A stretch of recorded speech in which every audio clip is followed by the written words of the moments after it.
So it's really important that we're aware of the different steps of the patterns. It's actually kind of like a building block. A building block. I was like, wow. Like a stairwell. You can't just immediately be here. You have to start at the bottom. You have to start with observing, and you have to start with some sort of teaching. So that's kind of important, and that's important because as teachers, when we're giving people new skills, we need to help them observe, that we need to give them instruction, that we need to allow them to try it with more instruction, and then we need to let them try without our instruction, but be there to encourage or correct or evaluate, and then let them continue for them to get proficiency practice. So I mean, that's actually really important for us. A lot of people don't get that. I was thinking about photographers. We have a lot more photographers now. I don't know if you've noticed that. Yeah. I've noticed it because I grew up and it was only film.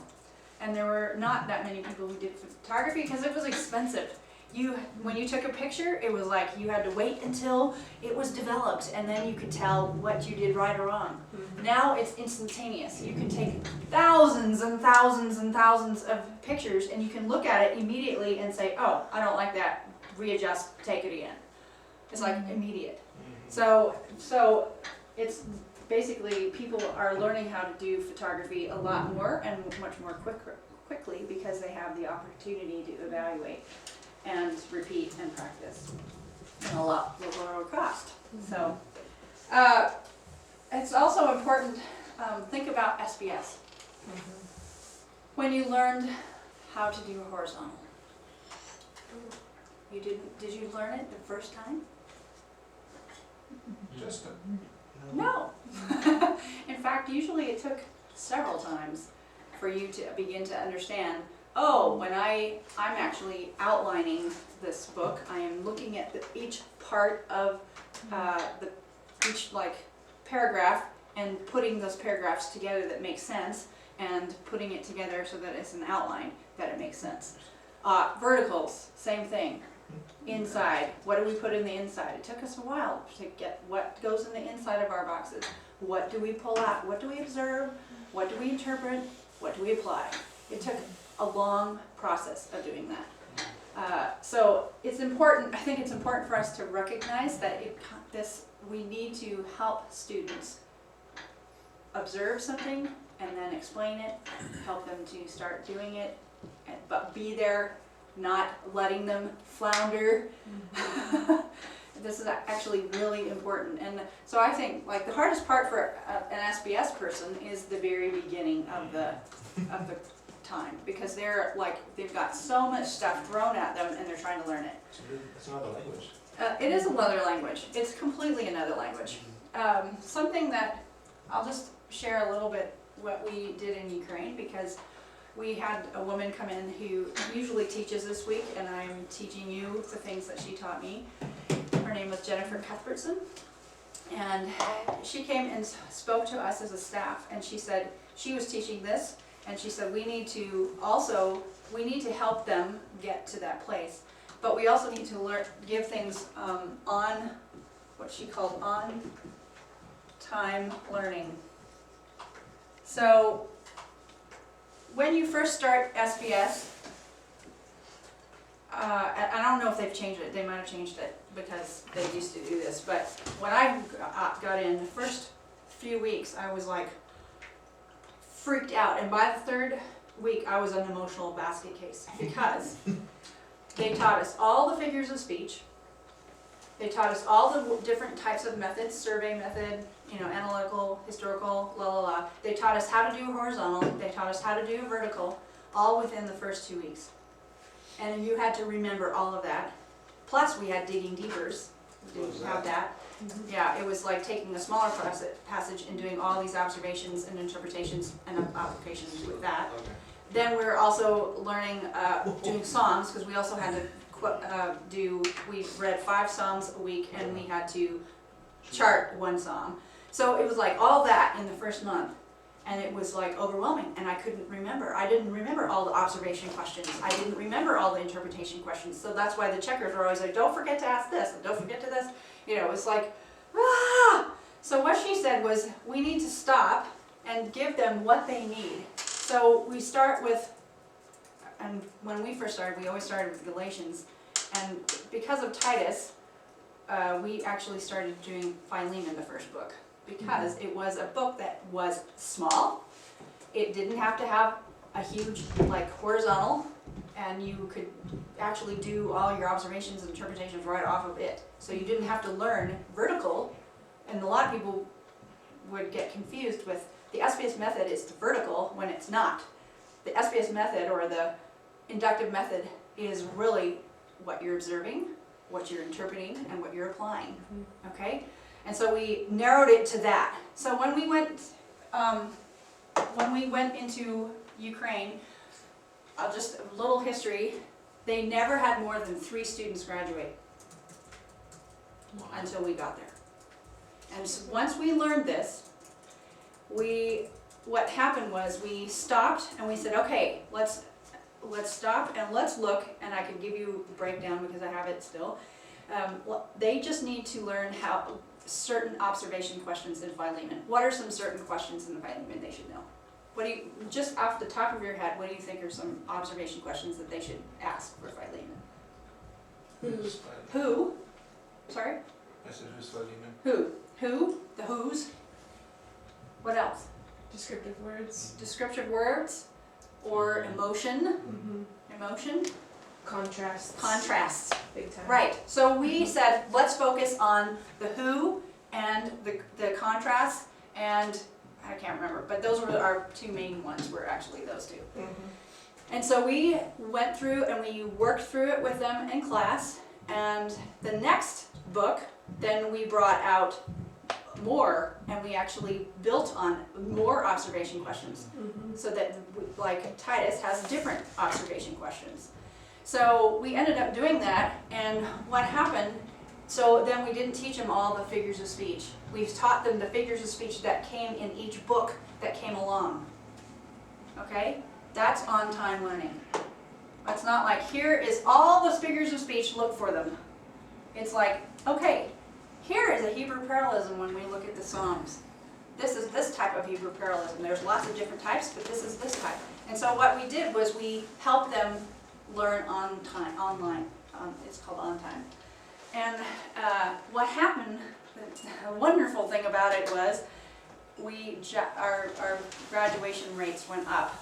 6 the next year, and like I think 16 the next year, like you know, it was crazy. Because they were getting thrown too much information at the beginning, and they were giving up. And so when we went from the on-time learning, we started giving them what they needed for that book, and then eventually you get all of the things. Then they were able to take it in, and they were actually able to feel like they were successful at it. They were building in it. We never let go and said, oh, sorry, you just need to go do it. It was like we were walking with them along, so we were doing this pattern of learning. So, I've just given you a lot. Any questions, any comments? It's a real thing. It's a real thing. It's a very real It's thing. huge. We do it in SBS every year because people freak out when you throw the whole method at them. Yeah. And not only do they freak out, they don't retain as much because it's all that's been given to them at once. So we even started pushing back, giving color codes, like teaching them how to do a color code for like the first week. It's like, we're not going to teach you how to do color code for a little while because we don't want to freak you out, and that's kind of the breaking point. So we teach them how to observe, and we kind of teach them what a color code is going to look like without them really realizing that they're going to be doing it. But it's a very, very big deal. Yeah, that is. And we had a huge, wonderful results with actually learning how to teach on-time learning and using these patterns of learning. So, and I would say majority of them, it's not all, like definitely some people are like, I need to know everything. But some people just need to learn the skill slowly and step up. When they learn that skill, and they step up. I taught Mark in, what is it, 2009? No, it was a while ago. Did you teach in No, Ireland? 2010 in Ukraine. And Mark is usually the fourth book in the seminar. And when I got there, they were still doing the progressive on-time learning. And at that point, we were learning how to put the observations and interpretations on the outside of the vertical. So I was modeling that to them as I was teaching Mark. So I was teaching them a skill with Mark as we were going along. So, yeah. So, so I just gave you a lot, but it's good. All right. So, when you're teaching and you're doing a lecture, you can do many parts of patterns of learning in your lecture. You don't expect them to have all the answers or all the information at the beginning of the lecture, but you can find out where they are and you can ask them questions, which is relationship building and so on. But at the end, you would probably ask different questions for them to have it's like you're coming here, and so you can ask the harder questions, which we're going to get into more. All right, stages of learning. All right, this is on your piece of paper. So the first one is acquisition. This is very much like the patterns of learning. So the patterns of learning I got from Jennifer Cuthbertson, and she has a doctorate in pedagogy. And so this stages of learning I found online. So they're just words, and they're kind of, you'll see how they fit within the patterns of learning. They kind of fit within the patterns of learning. So acquisition. The student has begun to learn how to complete the target skill correctly, but is not yet accurate or fluent in the skill. The goal in this phase is to improve accuracy. So where do you think this fits with the patterns of learning? Kind of like it can be approximate. 5. Yeah, I would say 4 or 5. Okay, because they are just learning it, but so this is kind of a jump. You haven't done the observation and the initial. You've already done those things. So acquisition is basically you come to 4 and 5. All right, fluency. The student is able to complete the target skill accurately, but work slowly. The goal of this phase is to increase the student's speed of responding. So it's like they're getting faster and faster at it. 7. Okay, 6. 7. Yeah, 6, 7. Yeah, I would say 6 and 7 because it's they're slow and then they're moving into the faster. Generalization. The student is accurate and fluent in using the target skill, but does not typically use it in different situations or settings. Or the student may confuse the target skill with similar skills. The goal of this phase is to get the student to use the skill in the widest possible range of settings and situations, or to accurately discriminate between the target skill and similar skills. So, 8. probably 8. Okay, and then adaptation. The student is accurate and fluent in using the skill. He or she also uses the skill in many situations or settings. However, the student is not yet able to modify or adapt the skill to fit a novel task demands or situations. Here, the goal is for the student to be able to identify elements of previously learned skills that he or she can adapt to the new demands or situation. When the teacher accurately identifies a student's learning stage, the instructor can select instructional ideas that are more likely to be successful because these strategies match the student's learning needs. Interesting. So, that is probably more 8, beginning to 8 in there, all right? So you can see it kind of overlaps a little bit, but these are some terms that teachers use, and so that's why I wanted to give it to you so that you would have that. Any questions on that? Yeah, I have a question about generalization. Yes. Okay, so the student is accurate and fluent using the target skill, but does not typically use it in different situations or settings. So would that be like, I know how to play the piano and read music, but I'm not necessarily reading music in other areas. I'm not using like the skill set that it takes to play the piano in other things, kind of? Yes. It's like, that's a very specific Right. skill, but maybe there's a broader Application. application of it, is that kind Yeah. of what that means? Yeah, And it's I hard, haven't- music is probably a harder one, unless you were, like, it's like higher music, you know, or jazz. Like, you wouldn't, you would be able to get, like, maybe your genre of music is classical. So you've been doing classical music, and then, but you wouldn't be able to take, like, jazz is actually no musical, you're just listening. So Right. it's a whole different Right. way of doing it. So you can still play the instrument, but you haven't Yes. adapted it to a different Yes. genre. In fact, I've had many women that have come into church, and some women, you can tell they're just excellent with reading music. They'll just go la la la la, but then there's some people who come in, they read the music, and they're just putting in all these frills and like all this added stuff, because they can adapt it. Yeah, So, yes. okay. Yeah.